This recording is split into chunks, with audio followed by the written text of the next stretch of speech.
Enzim dan hormon.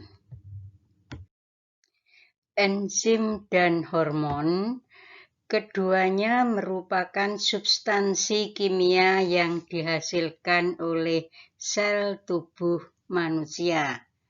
Tapi apa perbedaannya? Untuk menjawab itu semua, kita bahas dulu tentang enzim terkait dengan struktur atau komponennya, sifat atau karakteristiknya, mekanisme kerjanya, pengklasifikasiannya, dan kelainan akibat keabnormalan enzim.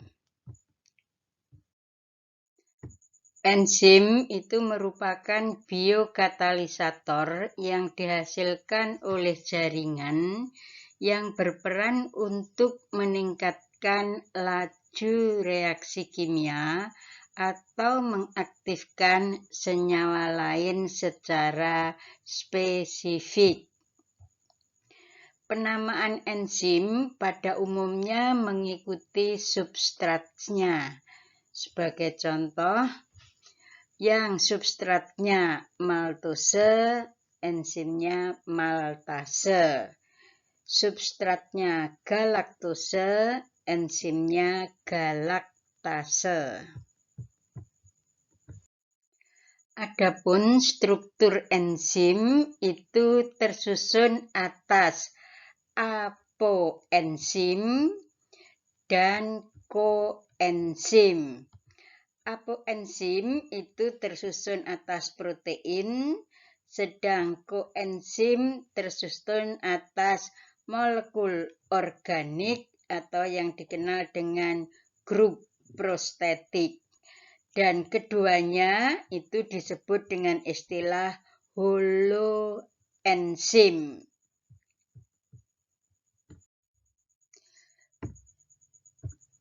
Sedang untuk gugus prostetik itu dibedakan antara koenzim yang merupakan gugus organik, umumnya merupakan vitamin B1 atau tiamin, B2 atau riboflavin, NAD atau nikotinamid adenin dinukleotid. Senyawa ini terikat kuat pada protein. Sedang yang kedua itu adalah kofaktor yang tersusun atas gugus anorganik. Biasanya berupa logam, Cu, Mg, dan Fe. Dan ini tidak begitu terikat erat pada protein. Sifat enzim. Yang pertama, berfungsi sebagai biokatalisator. Biokatalisator itu adalah zat yang berfungsi mempercepat reaksi tanpa ikut bereaksi dalam metabolisme. Bisa kita gambarkan sebagai berikut. Jadi kalau ini adalah enzim, ini substrat, kemudian terjadi reaksi enzimatis enzim substrat, akhirnya nanti enzim itu akan tetap, sedang substrat itu akan mengalami perubahan. Yang kedua, enzim itu merupakan protein atau makromolekul, tersusun antara 62 sampai 2500 asam amino. Sebagai contoh di sini enzim katalase itu tersusun atas 4 rantai polipeptid, di mana berat molekulnya itu 118.054,25 gram. Sedang enzim protease itu tersusun atas 6 beta protein. enzim itu bekerjanya spesifik untuk substrat tertentu. Sebagai contoh misalnya di sini kalau ada enzim E dan ada 4 macam substrat, maka enzim itu hanya cocok untuk substrat tertentu. Di sini berarti yang cocok itu adalah substrat yang nomor 2, sehingga reaksinya itu E2, dan produknya itu akan menjadi bisa 2A dan 2B. Sedang enzimnya itu tetap. Enzim itu dapat bekerja bolak-balik. Maksudnya, bila ada enzim dengan substrat tertentu, terjadi suatu reaksi sehingga dihasilkan senyawa baru, maka ini bisa berbalik andai kata ada senyawa dengan komponen enzim seperti yang tergambar di dalam C, itu bisa terjadi reaksi untuk menyusun kembali seperti komponen yang ada di A. Enzim itu sifatnya termolabil. Termolabil itu dia akan sangat tergantung pada suhu. Umumnya dalam suhu 10 derajat Celcius, enzim akan inaktif dan pada suhu 60 derajat Celcius akan mengalami denaturasi.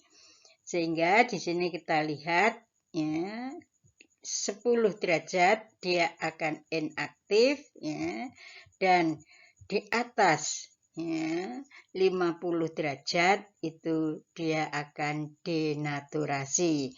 Dikatakan denaturasi walaupun ada enzim dan substrat, dia tidak bisa bekerja karena di sini sisi aktifnya itu mengalami denaturasi. Enzim itu bekerjanya dipengaruhi oleh pH. Kebanyakan enzim bekerja dalam suasana netral dalam rentangan pH 6,5 sampai 7. Khusus untuk pepsinogen itu bekerja dalam suasana asam dan tripsin itu dalam suasana basa. Sebagai contoh di sini pepsinogen atau pepsin itu bekerja optimal pada pH 2, sedang amilase itu kita lihat antara 7 dan 8. Enzim itu bekerjanya dapat terganggu oleh inhibitor. Bisa kita gambarkan di sini, misalnya di sini ada enzim dan substrat, kemudian dia bereaksi, dan kalau dihasilkan suatu produk seperti berikut. Tetapi kalau ada inhibitor yang menghambat atau ada inhibisi, maka substrat itu tidak mengalami perubahan karena sisi aktif dari enzim itu akan ditempati oleh inhibitor. Enzim itu dapat bekerja berulang-ulang. Dapat digambarkan bila ada substrat dan ada enzim, sehingga terjadi reaksi antara enzim substrat, maka setelah dihasilkan produk baru, enzim itu akan bisa bereaksi lagi dengan substrat lain yang sama, sehingga akan dihasilkan produk yang baru lagi. Begitu seterusnya. Adapun mekanisme kerja enzim bisa dibedakan atas. Yang pertama itu adalah teori lock and key dari Fischer atau teori gembok dan kunci. Bisa digambarkan di sini kalau ada enzim dan substrat, maka di sini itu hanya substrat tertentu yang bisa direaksikan oleh enzim untuk menghasilkan produk baru. Sebagai contoh di sini ada sisi aktif yang cocok dengan substratnya.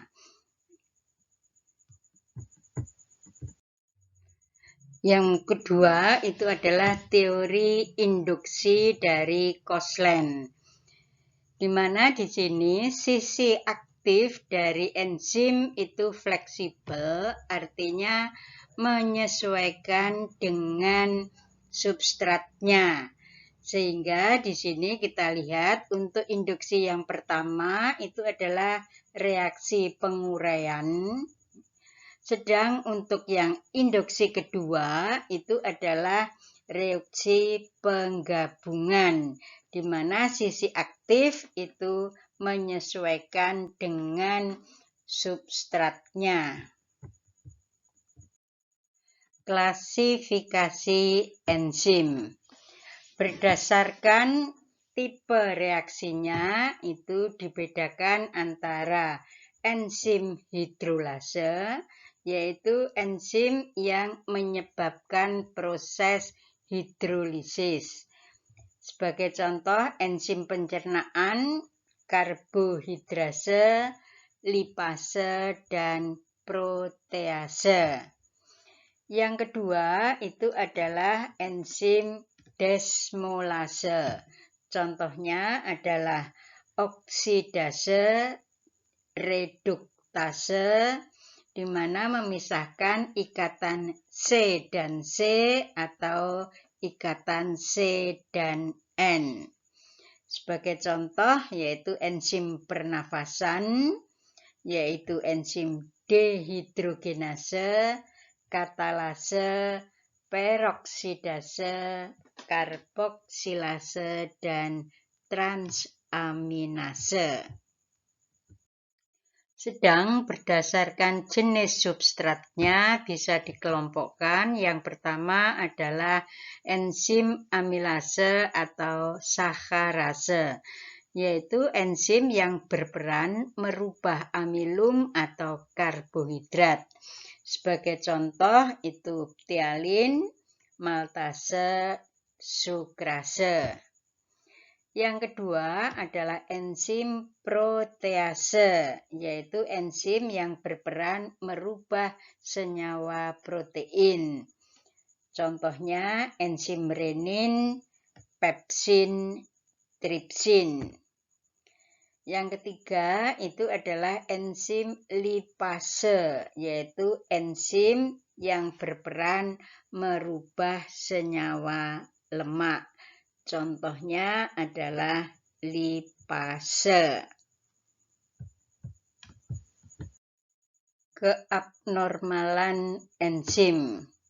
Yang pertama itu adalah Fabry syndrome, di mana kekurangan enzim ceramide trihexosidase atau alfa-galaktosidase. Penderita itu akan mengalami gangguan jantung dan ginjal. Ini diakibatkan karena galaktose dan laktose itu tidak bisa direaksikan di dalam lisosom. Sehingga di sini gejalanya itu terasa panas, gangguan ginjal, dan pada umumnya itu mati di usia muda. Kecuali itu, Fabry syndrome itu ada gangguan pada mata, kemudian telinga, jantung, otak, sistem pencernaan, kemudian pada kulit, dan pada ginjal. Yang berikutnya itu adalah yang dikenal dengan istilah alkaptonuria. Alkaptonuria itu adalah merupakan kelainan enzim secara genetis. Di sini seseorang yang kekurangan enzim itu tidak bisa memecah asam homogentisat. Akibatnya urin akan berwarna hitam. Jadi di sini dari asam homogentisat itu diblok. Tidak akan diure untuk menjadi urin yang normal, tetapi akan terjadi alkaptonuria. Gejala dari alkaptonuria itu adalah adanya overpigmentasi pada kulit, sehingga akan ada bercak-bercak hitam pada permukaan kulit. Kelainan berikutnya itu adalah yang disebut maple syrup urine disease, yaitu penumpukan asam amino kerusakan saraf sehingga urin itu mirip seperti sirup.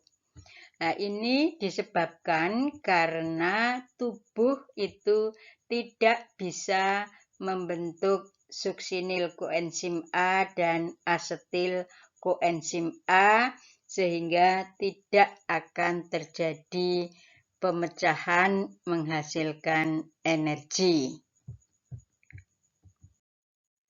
Gejalanya itu akan terjadi kerusakan organ atau jaringan, bisa pada kaki, saraf, ginjal, mata, maupun jantung. Sebagai gambaran di sini kita lihat penderita Maple syndrome.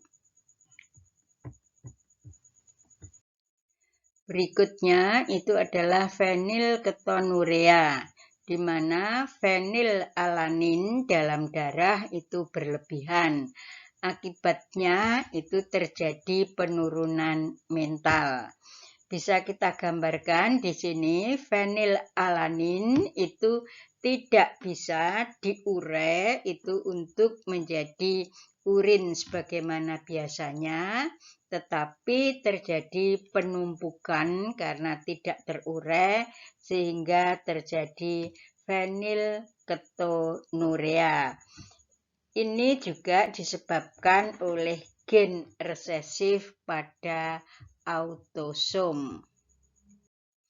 Beberapa gejala dari fenilketonuria itu adalah keterbelakangan mental, perilaku sosial yang sering bermasalah, kemudian kejang atau tremor, hiperaktif, pertumbuhan terhambat, ukuran kepala kecil, nafas, kulit, atau urin baunya tidak enak karena terlalu banyak fenilalanin di dalam tubuhnya. Berikut adalah gambaran penderita fenilketonuria. Berikutnya adalah gangguan yang dikenal dengan Niemann-Pick. Niemann-Pick itu adalah gangguan yang terjadi pada lisosom, terutama adalah dalam proses metabolisme lemak. Akibatnya orang itu akan susah makan dan terjadi pembesaran hati. Berikutnya adalah penderita Niemann-Pick dan biasanya itu usianya itu tidak panjang. Pada masa kanak-kanak biasanya dia akan mati. Berikutnya itu adalah galaktosemia, yaitu gangguan di mana tidak bisa minum ASI atau air susu ibunya karena dia tidak bisa memproses metabolisme galaktose.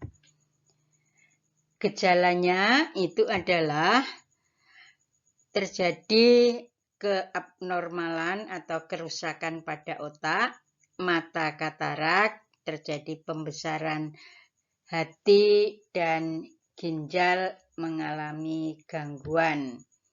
Sebagai contoh di sini adalah penderita dari galaktosemia. Untuk galaktosemia sendiri itu bisa dibedakan atas 3 tipe. Yang pertama itu adalah tidak bisa memecah galaktose untuk menjadi galaktose 1-fosfat. Yang kedua itu adalah tidak bisa merubah dari galaktose 1-fosfat menjadi glukose 1-fosfat. Dan yang ketiga itu adalah tidak bisa reaksi antara UDP glukose dan UDP galaktose. Yang berikutnya itu adalah Gaucher syndrome, yaitu terjadinya akumulasi glukoserebrosida.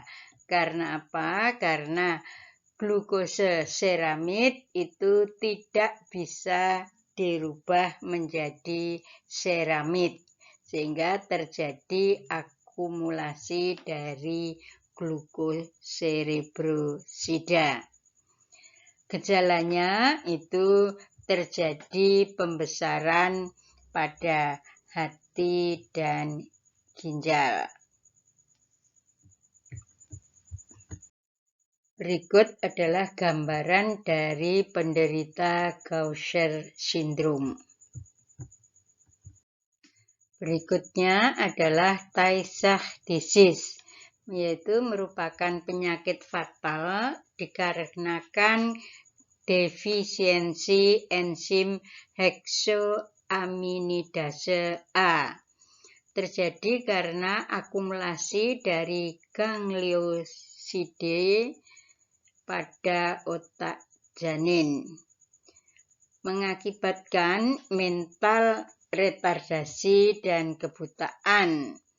Kemudian penderita Tay Sachs itu dapat meninggal pada umur 5 tahun atau lebih cepat.